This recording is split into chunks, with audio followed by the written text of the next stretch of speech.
¿Cómo se explica la inflación argentina actual y del pasado reciente? ¿Qué es lo que se ve? La década del 90 la inflación estuvo planchada y a partir de la devaluación se genera un proceso, tiene una clara tendencia alcista. Cada vez los pisos son más altos y los picos también son más altos. Bueno, entre el 98 y el 2001, en el 98 hay una devaluación en Brasil. Por lo tanto, Argentina pierde competitividad, las empresas pierden rentabilidad y aumentan los desequilibrios. Y a partir de 98, en realidad 96, pero ya van tomando forma los distintos movimientos piqueteros, se va generando, se va retomando la conflictividad social que durante un breve periodo de los 90 estuvo bastante aplacada por el gobierno menemista. Esta resistencia de la clase trabajadora generaba la imposibilidad de un ajuste nominal. ¿Qué quiere decir un ajuste nominal? En la época de la convertibilidad, ante la devaluación brasilera, si no se quería devaluar, lo que había que hacer era bajar el precio local, pero bajarlo en términos nominales. Lo que se necesitaba era bajar los salarios. Esto un poco avanzó el gobierno de la Alianza, pero se encontró con un límite bastante estricto. ¿Cuál fue la salida que encontró el capitalismo argentino? La devaluación. Y la devaluación implicó un nuevo esquema monetario. El esquema monetario implica que uno puede emitir o no puede emitir. En la convertibilidad, el país no tenía la capacidad de emitir todo lo que quería, porque, bueno, para emitir se necesitaban dólares. Ahora, en el esquema actual, el país puede emitir pesos. ¿Por qué? Porque tiene un esquema monetario que lo permite. En la convertibilidad, al no poder emitir, al no tener un esquema monetario que permita emitir, cualquier ajuste se tenía que dar por el lado nominal, pero la clase trabajadora trababa a ese ajuste. Por lo tanto, las mismas relaciones de fuerza establecieron que ese esquema monetario no daba más. El mismo esquema monetario de la convertibilidad en su momento disciplinó a la misma clase trabajadora. Al no poder emitir, se sacaba de raíz la posibilidad de puja distributiva. Acá la cuestión de esquema monetario y relaciones de fuerza es muy importante. Con una clase trabajadora movilizada, el esquema monetario de la convertibilidad, o podría haber sido de la dolarización, ya no se sostiene, porque no hay una clase trabajadora que acepte ese ajuste nominal.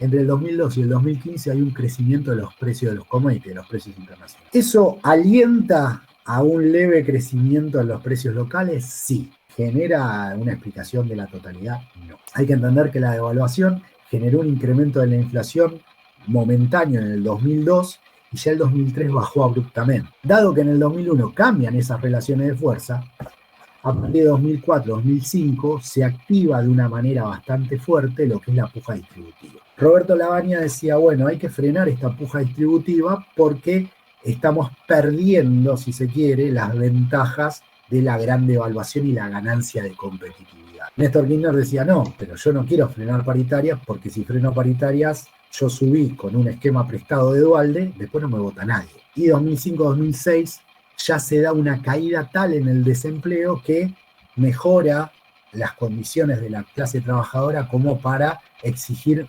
recomposición salarial. Entre 2009 y 2010 se empieza a dar, y que se mantiene hasta la actualidad, la aparición del déficit fiscal. Implica la monetización del déficit fiscal. No es que el Estado le gusta emitir, no, el Estado emite un poco relacionado con estas relaciones de fuerza de una clase trabajadora que no acepta los recortes. Es decir, si uno mira a nivel latinoamericano, la gran mayoría de países suelen tener déficits fiscales relativamente moderados, cuando no superávit. A su vez, suelen tener clases trabajadoras que los ajustes, si se quiere, los asumen. Por ejemplo, en Brasil se generó una reforma previsional durísima que casi no tuvo resistencia. Acá, con la reforma previsional que intentó Macri, bueno, la clase trabajadora salió a la calle y frenó la triple reforma. El déficit fiscal hay que entenderlo no en términos voluntaristas, como lo plantea el liberalismo, sino que hay que entenderlo en términos de lucha de clases. Clase que resiste contra una clase que avanza en el ajuste. Y la clase trabajadora argentina, en términos de largo plazo, tiene esa anomalía, tiene esa capacidad, no solo de resistencia dentro de las fábricas, no solo de resistencia entre las fábricas con la comisión interna, no solo con los sindicatos por rama, sino también tiene una capacidad y una tradición de lucha callejera coordinada por ejemplo, los movimientos sociales. A partir de 2012 empieza a aparecer también como ingrediente el aumento del tipo de cambio, es decir, las devaluaciones lentas, primero entre 2012 y 2014, lentas, graduales, y en 2014 primera devaluación fuerte, 2016 segunda devaluación fuerte, 2018 tercera devaluación fuerte, y así se va mezclando devaluaciones graduales con picos devaluatorios. Puja distributiva, monetización de déficit fiscal e inflación cambiaria. Ahora bien, de nuevo, ¿cuál es la anomalía que tiene una clase trabajadora que tiene capacidad de disputa y por lo tanto tiene capacidad que inclusive derrotada no se termina de derrotar del todo? Es decir, no se pueden, por ejemplo, eliminar las paritarias, que no se admite un recorte de fondo y mantenido en el tiempo.